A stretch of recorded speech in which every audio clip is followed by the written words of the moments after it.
Alors, bonjour les gars, aujourd'hui nous allons faire une petite analyse sur le Bitcoin. Pour ceux qui avaient l'habitude de suivre déjà les précédentes vidéos, on avait déjà vu en fait ce qui pouvait subvenir dans cette semaine à venir. Et est-ce que c'est le début est-ce que c'est la reprise du bear market ou pas? Nous allons essayer de voir ça à nouveau et revoir aussi notre stratégie de positionnement sur le marché. Alors tout de suite, je vais repasser à notre charte qui dont nous avons besoin. Alors ici, nous, comme d'habitude, je vais juste enlever ça pour vous expliquer à nouveau. Ce dont nous avons besoin en fait, c'est que nous avons besoin d'une moyenne mobile euh, de 5 périodes, ok? Nous avons besoin en fait, qui va nous permettre en fait de contrôler la force du marché à court terme. Nous avons besoin en fait de cette bande de Bollinger qui contient aussi une moyenne mobile à 20 périodes qui va nous permettre de savoir de quel côté à un peu plus long terme se trouve la force du marché. Et cette moyenne mobile 80 périodes n'est qu'un indicateur pour avoir de plus gros profits. Donc celui-là, il n'est pas encore très important. Pour le moment, on retenait juste les deux premiers. Et nous allons expliquer encore à nouveau comment nous voyons les choses. Alors, ce que nous voyons comme concept, en fait, c'est que lorsque les prix viennent tester une des bornes de la bande de Bollinger, ça voudrait indiquer que la force du marché est dans cette direction. Par exemple, ici, si les prix viennent tester la borne inférieure, ça voudrait dire que les vendeurs ont la main. Et ce que nous allons espérer en fait, à court terme, ce serait de voir les acheteurs essayer de reprendre la main.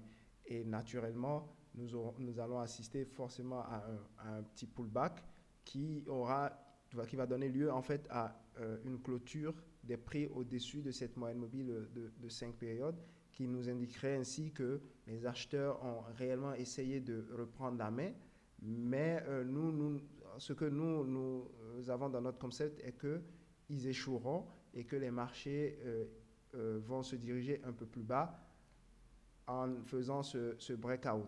Après, ceci dit, ça ne veut pas dire que ça arriverait forcément qu'il y ait ce breakout, mais si les acheteurs réussissent à reprendre réellement la main, alors les prix vont se diriger directement sur l'autre borne et le scénario sera en sens inverse. Donc, pour pouvoir entrer, en fait, il faut toujours attendre qu'il y ait ce test de la borne, ensuite ce pullback, et c'est au niveau du breakout que nous essayons d'entrer afin d'aller chercher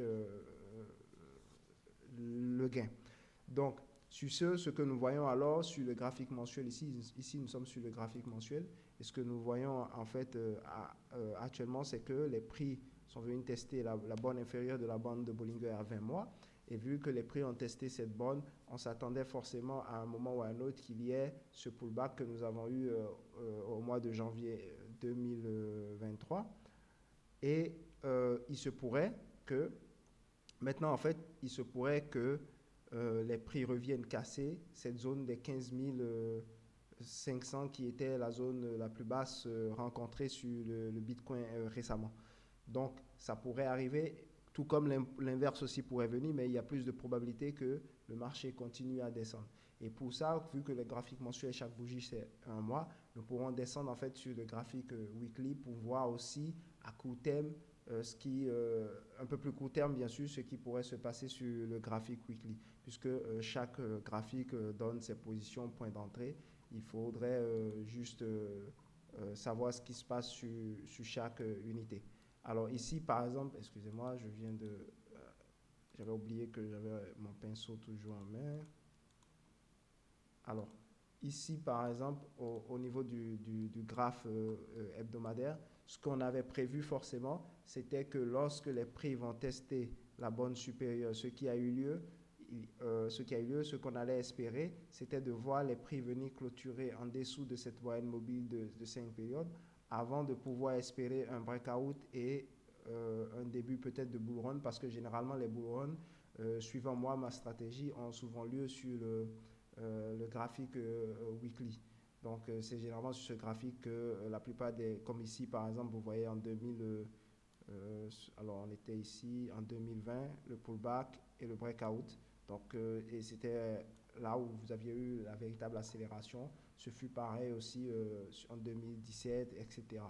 Donc, ce graphique, c'est mon graphique préféré, comme j'ai l'habitude de vous dire. C'est là où j'investis le plus souvent. Et donc, ce qu'on espérait forcément, donc pas de panique pour le moment, même si on est en train d'assister à une correction, c'était bien prévu. On doit assister au moins à cette correction-là qui doit arriver, qu'il y ait clôture avant d'espérer quoi que ce soit. Et ce sera justement à ce niveau, s'il y a le breakout, que nous allons pouvoir entrer et espérer au moins réaliser une fois notre risque. Alors, on prend ici une fois, donc espérer atteindre la zone des 33 000, 32 000, 33 000 dollars pour Bitcoin. Donc, pour le moment, ce pullback, il est nécessaire, surtout après les quelques semaines d'accélération haussière que nous avions eues. Donc, ce pullback, il est totalement nécessaire et il n'y a pas pour le moment panique en la demeure. Surtout que pour ceux qui suivent ces stratégies, ils ne sont même pas encore positionnés. Ils attendent ce breakout pour pouvoir se positionner. Donc, vous êtes toujours en cash, vous ne paniquez pas pour le moment et il n'y a pas de pression. Par contre, nous allons redescendre encore d'un time frame et aller sur le time frame journalier. Et là, nous allons voir ce qu'il en est pour les gens qui sont sur le journalier. Alors, pour ceux qui sont sur le journalier, qu'est-ce que nous avons? Nous avons ici le test de la borne inférieure. Donc, normalement, en suivant notre stratégie, ça voudrait dire que ce sont les vendeurs qui ont pris le contrôle du marché pour le moment.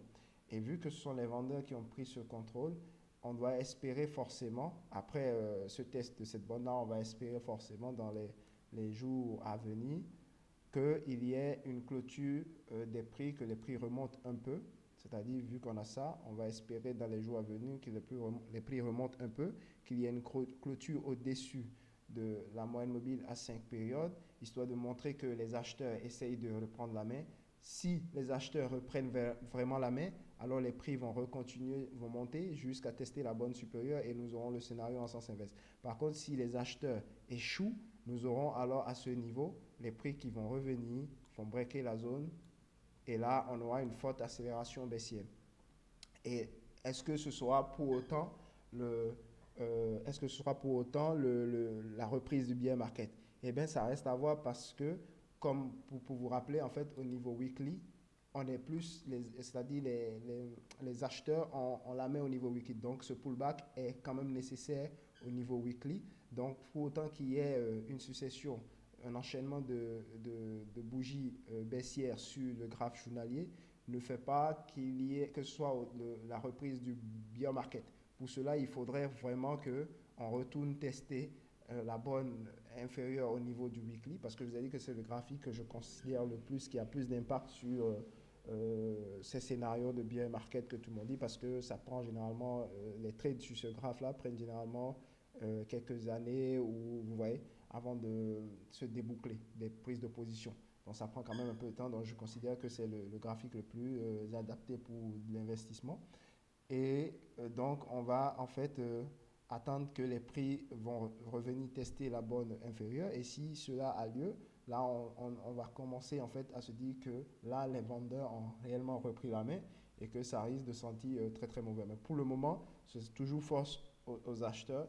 Il faudrait juste être patient pour voir ce qui va se dessiner après ce pullback qui aura lieu en weekly. Il faut voir ce qui va se dessiner dans les semaines à venir. Mais nous, on attendait cela. Il faudrait voir les anciennes vidéos. On attendait qu'il y ait ce pullback et il arrive sainement. Donc, il n'y a pas de souci à ce niveau. On est patient et on se prépare pour prendre position si le breakout a lieu.